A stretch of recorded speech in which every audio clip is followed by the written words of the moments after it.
कहा जाता था, लेकिन आज वही नदियां जो है लोगों के लिए कहर बन गई है। नदी नाले जो है इस समय उफान पर है और जिस कारण से कई गांव जो हैं, हजारों गांव इस समय बाढ़ की चपेट में है, लोग बेघर हो गए हैं। आज पंजाब के क्या कुछ हालात बने हुए, कौन कौन से इलाके सबसे अधिक प्रभावित हैं? जी, मैं आपको बता दें कि जैसे कि मतलब कि जो 5 दरिया थे उनको मिला के ही पंजाब का नाम बना था पंजाब। और इस समय जो पंजाब है बुरे हालातों से गुजर रहा है। वही बात कर ले, पूरे पंजाब की तो 16 से अधिक जो गांव है वो इस बाढ़ से प्रभावित हुए हैं, इस बारिश से प्रभावित हुए हैं। और साथ में आप बात कर ले, जो कैजुअलिटी पूरे पंजाब में है वो आंकड़ा जो भी बताया जा रहा है 40 के पार पहुंच चुका है। तो जो पंजाब और जो हिमाचल के साथ जो डैम है वो भी मतलब कि काफी ओवरफ्लो चल रहे हैं। और बात करने वही रंजीत सागर डैम की, तो रंजीत सागर डैम का जो मिनिमम जो कैपेसिटी है वो 527.91 बताई जा रही है, जो अब जो है 526.780 के करीब हो गई है। और कुछ ही फीट जो पानी है वो डेंजर जोन में पूरा चला जाएगा। और जिसके चलते रंजीत सागर डैम जो है लगातार जो पानी 70,000 क्यूसिक पानी जो डेली जो नीचे मैदानी इलाकों में छोड़ रहा है, जिसके कारण पठानकोट, गुरदासपुर, बटाला, कादियां, अमृतसर की बात कर ले तो वहां पे जो जलस्तर कम होता दिख नहीं रहा है। और जिसके कारण पूरे पंजाब की बात कर ले तो पूरे पंजाब में कोई 2 लाख हेक्टेयर के करीब जो है भूमि का नुकसान हुआ है, लोगों की फसलों का नुकसान हुआ है। पठानकोट और गुरदासपुर की बात कर ले तो पठानकोट गुरदासपुर में कम से कम जो है 50,000 हेक्टेयर जो है से ज्यादा जो भूमि का जो नुकसान हुआ है। और किसानों का ये भी कहना है कि कहीं ना कहीं अभी ये जो पानी की मार है वो तो ठीक है, पर उसके बाद जब पानी चला जाएगा, सूख जाएगा, उसके बाद जो दोहरी मार हमारे को पड़ेगी वो प्रशासन को भी देखना पड़े। और जो राहत है वो ज्यादा से ज्यादा जो हमें दिया जाए, ताकि कि हमारा जो है आने वाले समय में वो गुजारा हो सके। बिल्कुल बिल्कुल, हमारे साथ देहरादून से हिमांशु भैया, मैं उनके पास भी आती हूँ। और उत्तराखंड में आज कौन कौन से जिलों में हिमांशु अत्यधिक बारिश का अलर्ट जारी किया गया है?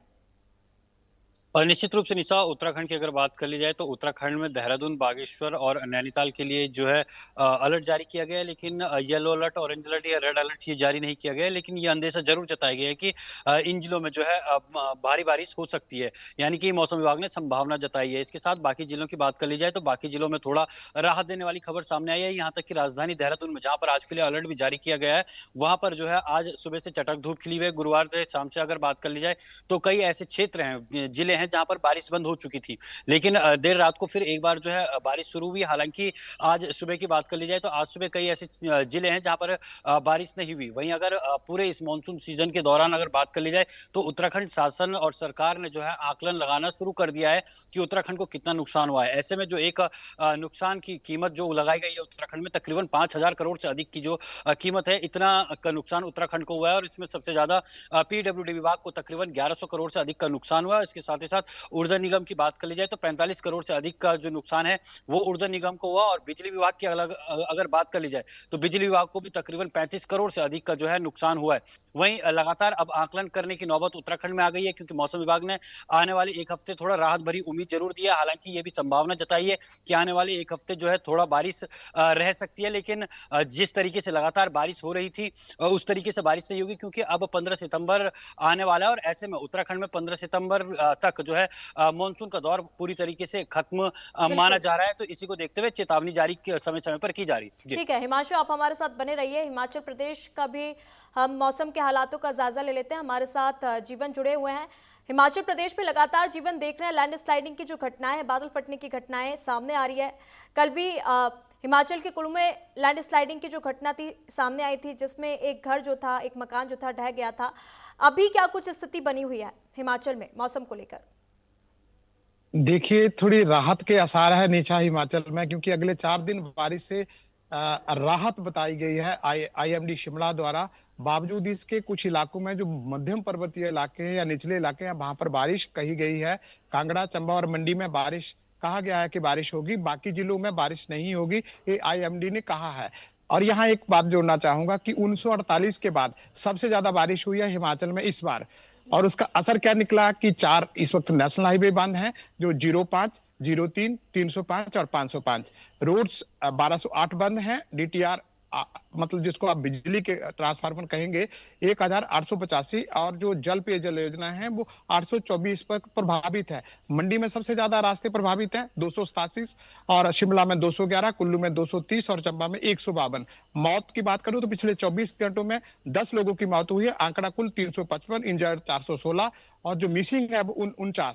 कुल नुकसान की बात करूं तो 3787 नुकसान इस वक्त हिमाचल प्रदेश सरकार को हुआ है, और सबसे बड़ा नुकसान एचआरटीसी को हो रहा है। 862 रूट बंद है। और जैसे अगर आपने बात की पिछले कल जो सीवी जो क्लाउड बर्स्ट की आपने बात की या लैंडस्लाइड की बात की, इस वक्त हिमाचल प्रदेश में 130 लैंडस्लाइड हुए हैं, फ्लैश फ्लड 95 और क्लाउड बर्स्ट 45। पिछले कल 10 लोगों की मौत हुई अलग अलग जगह पे लैंडस्लाइड की वजह से। जी निशा। ठीक है, हमारे साथ एमी भी है, गुड़गांव के मौसम की भी स्थिति हम उनसे जान लेंगे। एमी, गुड़गांव में क्या कुछ स्थिति बनी हुई है, क्योंकि गुड़गांव में भी अत्यधिक बारिश के चलते सड़कें जो हैं पूरी तरीके से जलमग्न हो चुकी, कई इलाके जो हैं वहां पर पानी घुस चुका है।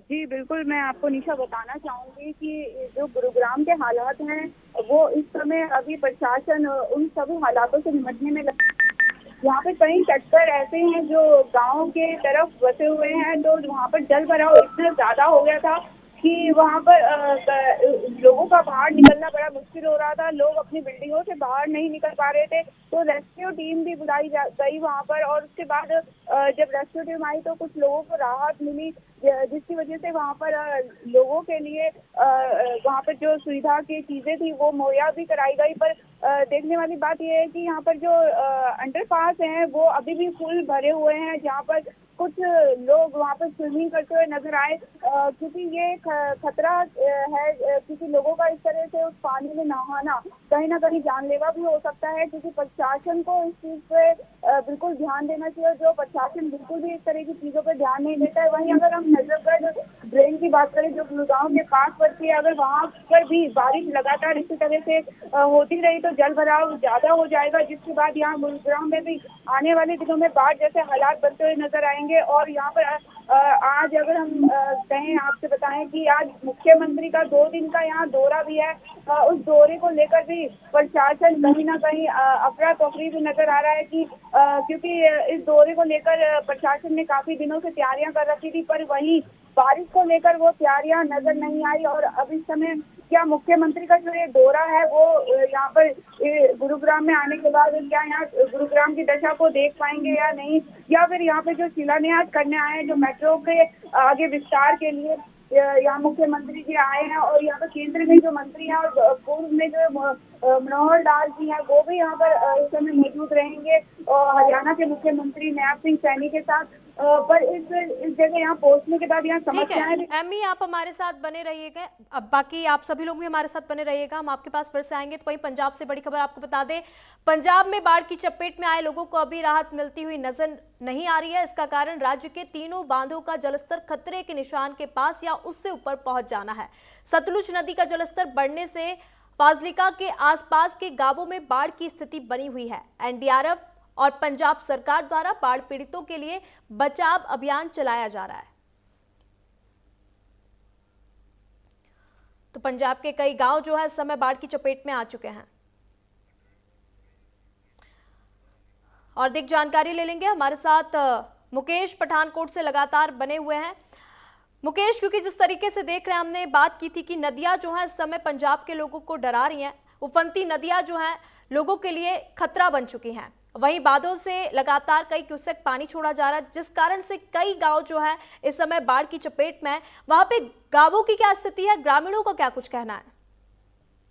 बिल्कुल मैम, पिछले समय जो हमने ग्रामीण जो बाढ़ एरिया था वहां पर भी दौरा किया था, और लोगों के लिए तो सरकार की ओर से राहत कार्य भी बनाए हुए, राहत शिविर भी बनाए हुए हैं, और कुछ जो गुरुद्वारा या मंदिर है उन्होंने लोगों को वहां पे भी रखा हुआ है, जिनका पानी में काफी नुकसान, कईयों के तो घर जो है पानी में बह गए थे, और दूसरा कई तो बेघर होते दिख रहे थे, क्योंकि कईयों जो स्लम एरिया जो हम बताए हमारे पठानकोट का विधानसभा भोआ क्षेत्र है वहां पे, क्योंकि वहां पे तो हैंड टू माउथ जो लोग काम करते हैं और उनको कहीं ना कहीं काफी परेशानियां नहीं, क्योंकि उनका जो कच्चे मकान थे वो तो बिल्कुल क्षतिग्रस्त हो गए थे, जिसके चलते उनको राहत शिविरों में भी रखा गया है, और सरकार की ओर से तो पूरा इंतजाम किया गया है।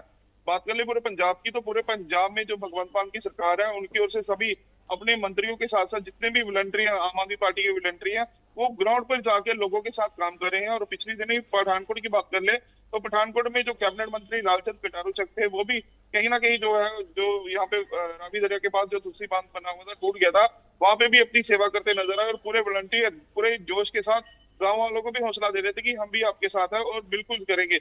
और वहां पे मतलब कि एक दिन में कम से कम 300 मीटर की जो दूसरी बना दी गई थी, जो कम से कम 20 से 25 फुट गहरी, जो मतलब कि कटाव जो था, मतलब कि गहरा था, उसको बनाने में मतलब कि पूरे आम आदमी पार्टी और गांव वासियों का पूरा सहयोग जो मिल रहा है।